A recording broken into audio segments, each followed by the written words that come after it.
I'm Jason Zarwell, Wisconsin Terrazzo. Favorite story about Terrazzo?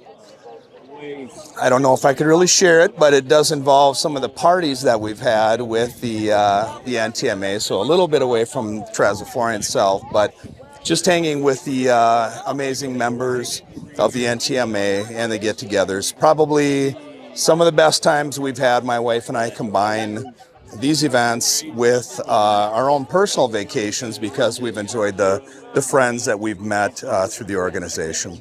We've done some pretty amazing jobs. Dane County Airport has been a great one for us, recently done. Children's Hospital in Milwaukee, which we won an award for, it's been a while now, 15 years ago.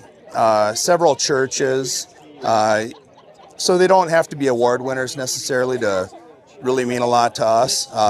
Some of the plain simple jobs are pretty rewarding as well.